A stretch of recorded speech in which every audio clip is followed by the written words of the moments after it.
When Meghan Markle sat across from Christiane Amanpour at CNN's studio, everyone expected a thoughtful conversation. Two powerful women discussing truth, media, and legacy. But what began as a poised and professional interview soon became something else entirely. Christiane's calm, incisive questions met Meghan's sharp deflections, and beneath the bright studio lights, respect began to fracture.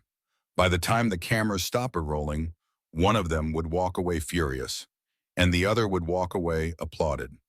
The CNN studio in New York was immaculate. Soft gray walls, gold-trimmed accents, and the steady hum of cameras preparing for another high-profile broadcast. Christiane Amanpour, ever the symbol of composed journalism, reviewed her notes with her trademark precision. Across from her sat Meghan Markle, dressed in an elegant cream blazer and silk blouse, her posture flawless, her expression serene, or perhaps calculatedly so. "Good evening," Christiane began, her tone warm but measured. "Tonight we're joined by Meghan, Duchess of Sussex, an advocate, producer, and former senior royal, to talk about life beyond the palace, her projects, and the global conversations she continues to inspire." Meghan smiled, nodding gently. "Thank you, Christiane. It's good to be here to talk about what really matters." The opening minutes were smooth. Meghan spoke confidently about her foundation, her podcast, her work on women's rights. The camera loved her, as always. Her answers were practiced, but polished, every phrase wrapped in precision and poise. Christiane listened, occasionally interjecting with genuine curiosity. But beneath the civility, there was tension, the kind that only seasoned interviewers recognize. Christiane noticed the subtle rigidity in Meghan's shoulders, the faint defensiveness in her tone whenever a question brushed close to controversy. "So," Christiane said, turning a page in her notes, "you've often spoken about finding freedom, leaving behind one of the most traditional institutions in modern history. Looking back now, do you feel you truly found that freedom?" Meghan's smile didn't falter, but her eyes narrowed just slightly. "I think freedom is a personal thing," she replied, her tone airy but edged. "It's not about where you live or what you leave behind. It's about living your truth, something I've done consistently, despite how the media has tried to twist it." Christiane nodded calmly. "You mentioned the media, and I have to ask, do you believe that coverage has been unfair or simply uncomfortable?" Meghan let out a short laugh, one that didn't quite sound amused. "Well, Christiane, I think there's a difference between discomfort and deliberate cruelty. Most of what's been written about me wasn't journalism. It was harassment with better grammar." The studio was silent for a moment. Even the crew behind the cameras glanced up. Christiane remained composed, but there was a flicker of intrigue behind her eyes. "I see," she said softly. "And yet, some critics argue that you've used the media just as effectively, through documentaries, interviews, memoirs. Would you say that's fair?" This time, Meghan's smile disappeared. "Critics love to use the word media when a woman tells her own story. When a man does it, it's called leadership." The remark landed like a stone dropped into still water. Christiane gave a small nod, unfazed. "Fair point," she said, "but surely you understand why people might see contradiction in advocating for privacy while maintaining such a public platform." Meghan crossed one leg over the other, her tone cool. "Privacy isn't isolation. It's control, the right to decide what to share, when to share it, and with whom. I think people struggle with that concept because they're used to consuming others, not respecting them." Christiane's eyes stayed fixed on Meghan. There was something magnetic about her defiance, polished yet simmering with resentment. "That's an interesting distinction," Christiane said carefully. "But do you ever worry that the public might interpret your version of privacy as selective transparency?" Meghan's expression hardened. "People can interpret whatever they want. They usually do." A faint, uncomfortable pause followed, the kind that happens when truth gives way to tension. Meghan adjusted the cuff of her blazer, the corners of her mouth lifting into a polite, almost mocking smile. Christiane didn't miss a beat. Her voice was still calm, but the edge of inquiry had sharpened. "Let's talk about your husband, Prince Harry. The two of you have been described as one of the most talked about couples in the world. How do you balance the attention, The constant scrutiny. Meghan's eyes flicked toward the camera before returning to Christiane. It's simple, she said smoothly. We don't read the nonsense. We live our lives. People project onto us what they want. We've stopped caring. Christiane smiled faintly. That sounds peaceful. It is, Meghan replied, then after a pause. Peace is what happens when you stop needing approval from people who never liked you to begin with. The words hung in the air, eloquent, defensive, and just a touch bitter. For the first time, Christiane leaned slightly forward. Do you think that detachment has come at a cost, personally or professionally? Meghan's tone sharpened. You mean, have I lost fans? No, Christiane, I've lost noise. And that's not a wasage, it's liberation. The control room fell into hushed stillness. The interview was only 20 minutes in and the temperature was already dropping. Christiane made a small note on her card, her face revealing nothing. She'd been in war zones and political crises. She knew the sound of a battle line being drawn. And in that CNN studio, one had just been drawn between two women, one who asked questions and one who refused to be questioned. The second half of the interview began after a brief commercial break. The lights seemed brighter now, almost too bright, the studio colder. Meghan adjusted her earpiece, offered a polite smile to the crew, and leaned back in her chair. Christiane Amanpour returned with that signature calm, the kind that could disarm a president but never promised comfort. Welcome back, Christiane said softly. We're continuing our conversation with Meghan, Duchess of Sussex, about life, identity, and the public eye. Meghan returned the smile poised as ever. Thank you, Christiane. I hope we can continue the conversation. Part of that, Christiane gave a small laugh. Of course, I promise. I'm not here to cross-examine you. The tone was light, but the tension beneath it was unmistakable. Christiane began gently. You've spoken about redefining your role, not just as a public figure, but as a woman navigating power, privilege, and perception. Do you feel misunderstood? Meghan folded her hands on her lap. Constantly, she said, people love to create narratives. The irony is, I've spent my life working in storytelling, but the moment I tell mine, it's called manipulation. Christiane nodded thoughtfully. That's interesting. You frame narrative as both power and burden. I think that's what happens when you're a woman who doesn't fit into neat boxes, Meghan replied smoothly. People can't decide whether to admire you or destroy you. There was a ripple of quiet in the studio, the kind that followed one of Meghan's perfectly sharpened lines. Christiane let it hang for a moment before shifting forward. Still, she said softly, you've been accused, fairly or unfairly, of being calculating. Some say your every move seems rehearsed. Meghan's smile didn't move, but her tone chilled by a few degrees. I find that fascinating, Christiane. Men call it strategy. When women do it, it's deceit. But perhaps you've noticed that pattern yourself. Christiane's eyes narrowed just slightly. Not with offense, but interest. I've noticed patterns everywhere, she said, voice steady. But patterns often reveal truth, don't they? I think they reveal bias, Meghan said crisply. People see what they want to confirm. Christiane nodded slowly. Then what's the truth, Meghan? Not the documentary, not the headlines. Your truth. For the first time, Meghan hesitated. It wasn't a pause for reflection. It was the silence of calculation. The truth, she said finally, is that I've had to build peace in a world addicted to my pain. The words were elegant, poetic even, but Christiane didn't blink. And yet, she said carefully, you've chosen to stay visible. The world didn't force you into the spotlight. You've kept the cameras close. Meghan's lips parted slightly, her composure slipping for a fraction of a second. I use my voice. That's not the same as seeking attention. Christiane leaned in just a little. You believe that distinction is clear to your audience?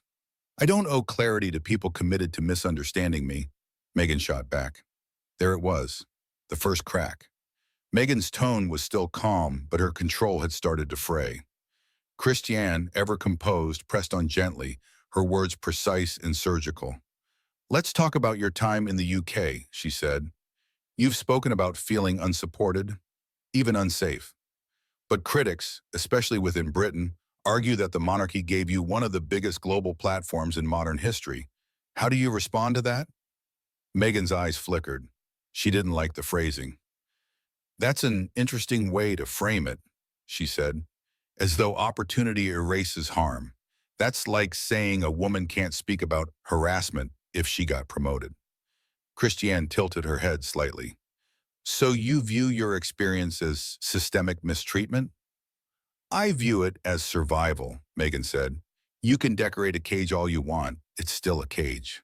The control room was silent. Meghan's voice had taken on a steady rhythm now, the same cadence that carried her through speeches and televised specials. But this was no keynote address. Christiane's questions were scalpel sharp, and for every polished answer, she cut a little closer.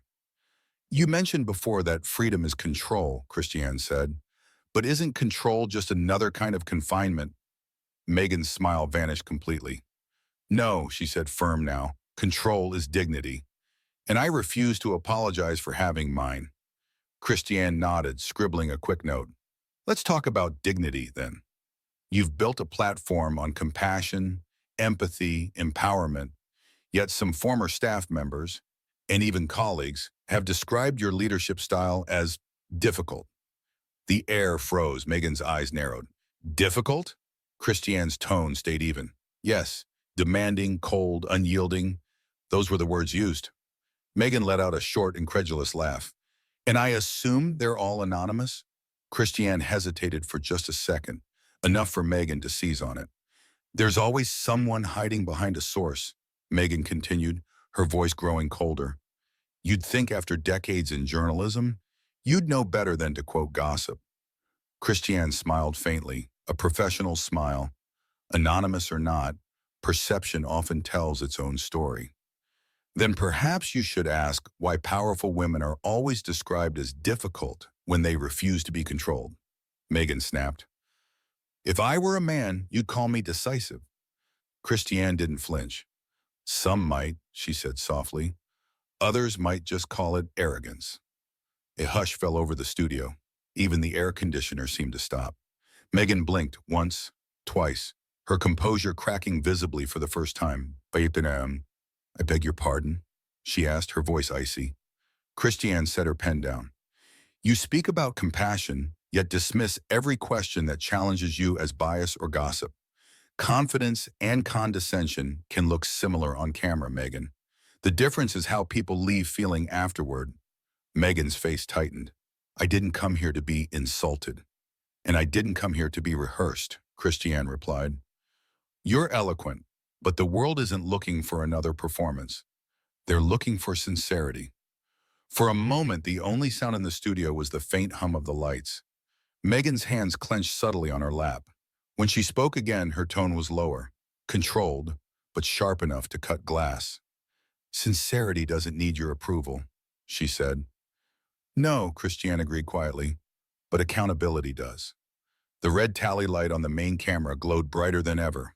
Two women sat in silence, one seething, the other composed, both knowing the polite portion of the interview had officially ended, and the next segment would decide who walked away looking stronger.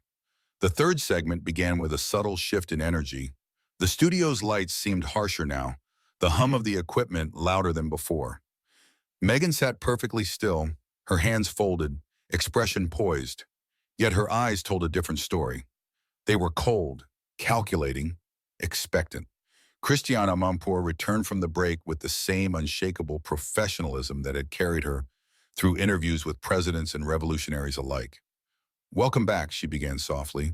We're continuing our conversation with Meghan, Duchess of Sussex. We've discussed the challenges of visibility in the pursuit of personal freedom. I'd like to talk now about legacy. Meghan tilted her head slightly, her smile reappearing, faint and rehearsed.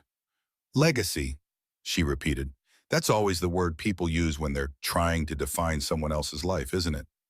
Christiane smiled gently. Sometimes. But you've built a global platform, Meghan. Surely you've thought about what you want that legacy to be. I want it to be truth, Meghan replied quickly. Authenticity. I want people to see that I never compromised who I am, even when it would have been easier to stay silent. Christiane nodded. And yet, she said, many people feel you've become more distant, guarded, even hostile Towards the same press you once used to amplify your message. Meghan's tone hardened. I didn't use the press, Christiane. I spoke my truth. The press used me. I see, Christiane said. And do you believe there's been no middle ground? No shared responsibility in how things unfolded? Meghan gave a short laugh that didn't sound amused. You mean am I to blame for the way the British tabloids treated me? For the racial abuse, the harassment, the lies? Is that what you're implying? Christiane held her ground, voice even. I'm implying that fame and influence are complicated, that every story has more than one perspective. Well, Meghan said sharply, mine happens to be the one that's true. The silence that followed was taut, electric. Even the cameraman hesitated before readjusting focus. Christiane spoke carefully. You mentioned truth. I'd like to ask about your relationship with the royal family, specifically whether any bridges can still be rebuilt. Have you had contact with Prince William or the Princess of Wales since the Queen's passing? Meghan's jaw tightened. I don't discuss family matters publicly. But you have. In interviews, documentaries, your memoir. That was context, Meghan interrupted, her tone clipped. There's a difference between setting the record straight and feeding a gossip machine. Christiane's calm didn't waver. Still, people are curious whether reconciliation is possible. Meghan smiled faintly, but her words were ice. People are always curious when a woman walks away from something toxic. They call it forgiveness when they want the drama to continue. I call it peace when I don't go back. Christiane leaned back slightly, thoughtful. So no reconciliation then? No need for one, Meghan replied. It was the kind of statement that could fill tabloids for weeks. Christiane glanced briefly toward her notes, then looked up again. And your husband, Prince Harry, how has he handled the distance from his family? He's fine, Meghan said. Thriving, actually. We're building a life that's grounded, healthy, happy. Not everyone can say that. Christiane nodded slowly. He's spoken about the impact of his mother's passing and how it shaped his distrust of the media. Would you say you share that distrust? Or perhaps fuel it? For a moment, Meghan's composure faltered. Her lips parted, her eyes narrowing. Fuel it? She repeated. You make it sound like it's a fire he didn't light himself. I didn't mean it that way, Christiane said softly. But that's how it sounds, Meghan replied. People love to paint me as manipulative. The woman behind the curtain, pulling emotional strings. It's lazy, sexist, and frankly beneath a journalist of your reputation. Christiane sat perfectly still. Her voice, when she spoke again, was low and calm, but carried the unmistakable weight of authority. I think my reputation allows me to ask difficult questions, Meghan. You've built a brand around speaking your truth. Surely that means being open to scrutiny? Meghan's laugh was short and sharp. Scrutiny and interrogation are not the same thing. Neither, Christiane said evenly, is sincerity in performance. The air went still. Meghan's smile disappeared entirely now. Her expression hardened, eyes flashing with disbelief. Excuse me? Christiane leaned forward slightly, maintaining steady eye contact. You speak eloquently about empathy and integrity, but every answer feels rehearsed, defensive. If your truth is as authentic as you say, why does it sound so carefully curated? For a split second, Meghan looked stunned. Then she composed herself, her tone dropping to a quiet, dangerous calm. Because Christiane, when you've been attacked for years, you learn to choose your words carefully. Some of us don't have the privilege of stumbling through our truth. Christiane's pen hovered above her notebook. Then she slowly set it down. That's fair, she said. But truth, real truth, doesn't always need perfect phrasing. Meghan's voice sharpened. Maybe that's why you're asking questions instead of answering them. A murmur rippled across the crew. Christiane remained motionless. Her stillness made the tension worse, a calm sea before a storm. Meghan, she said softly, you came here to talk about your journey. But every question seems to offend you. Every topic becomes an attack. Why is that? Meghan leaned back, crossing her arms. Maybe because you're not listening, Christiane. Maybe because you're too busy trying to corner me. I'm not trying to corner you, Christiane replied, her patience thinning. I'm trying to understand you. Then maybe you should start by respecting me, Meghan snapped. Christiane's eyes darkened slightly. Respect, she said quietly, isn't blind agreement. The silence that followed was suffocating. Meghan's breathing quickened, her jaw tight, eyes locked on Christiane with visible hostility. For the first time in her career, Christiane Amanpour looked almost weary. She glanced briefly toward the control room, a silent signal that this interview was spiraling beyond recovery. And as the seconds passed, it became clear that neither woman was willing to back down. The final act was coming, and the cameras were still rolling. The atmosphere inside the CNN studio had become suffocating. The polite restraint of the earlier moments had dissolved into something far more volatile. Meghan sat upright, her jaw set, eyes burning with quiet indignation. Christiane Amanpour, ever composed, was now leaning forward slightly, her expression that of a journalist who had reached the limit of patience, not out of anger, but principle. "Let's continue," Christiane said calmly, though her tone had cooled. "You've spoken at length about compassion and empowerment, Meghan. But when compassion is tested, when people disagree or challenge you, what happens then? Does it vanish?" Meghan gave a tight smile. "No, Christiane. Compassion isn't about agreeing with everyone. It's about boundaries. And I think people in your profession could stand to learn more about those." Christiane nodded once, pen poised but motionless. "Boundaries are important," she said, "but so is accountability. When millions listen to your voice, don't you think you owe them honesty, even when it's uncomfortable?" "I am honest," Meghan said sharply. "I just don't owe my vulnerability to every camera that points at me." Christiane's voice softened, but there was steel behind it. "Then why keep sitting in front of them?" That question landed like a blow. The crew froze, the studio fell utterly silent. Meghan blinked, clearly taken aback, and for the first time, her polished confidence cracked. "I'm here because I have something to say," she replied, her tone rising slightly. "Not because I owe explanations to journalists who twist every word." Christiane didn't move. "I've spent my career covering wars, revolutions, human rights violations. I don't twist words, Meghan. I clarify them. There's a difference." "Oh, please," Meghan said with a short, humorless laugh. "Don't try to turn this into some noble crusade. This isn't about journalism, it's about entertainment. You want your headline, don't you?" Meghan lashes out. "Go ahead. That's what you came for." Christiane remained seated, her tone measured but now edged with fatigue. "No, Meghan. I came for truth. But it seems every time truth walks toward you, you call it an attack." The words hit harder than either expected.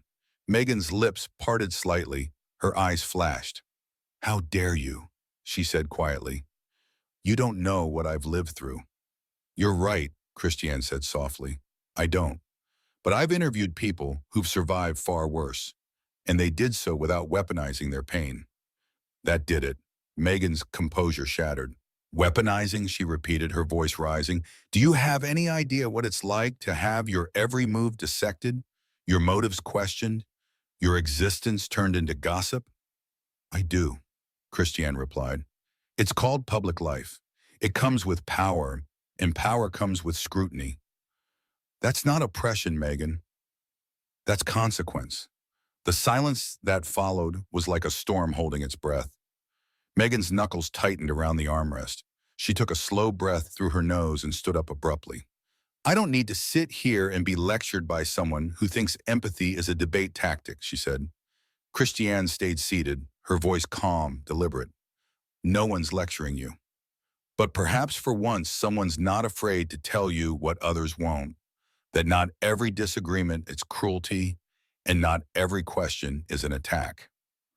Meghan shook her head, disbelief flashing across her face.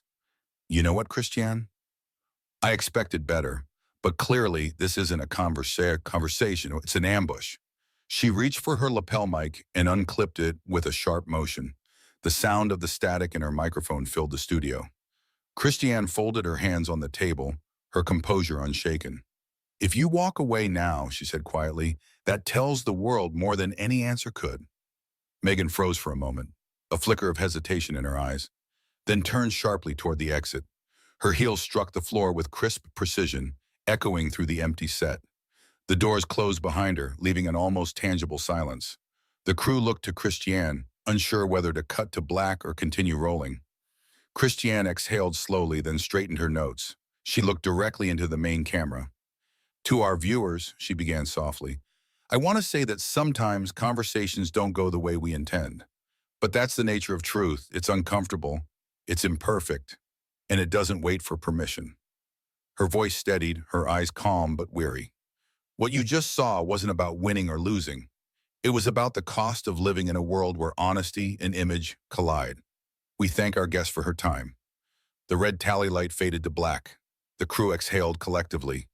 And in the stillness that followed, there was an unspoken understanding. Another headline was already being written, another viral clip already taking shape. What did you think of that tense showdown between Meghan Markle and Christiane Amanpour? Do you think Meghan was right to walk away? Or did Christiane finally ask the questions no one else dared? Tell us your thoughts in the comments below, hit like and subscribe for more unbelievable real-life interviews that spiral out of control. Only here, where the truth is never simple.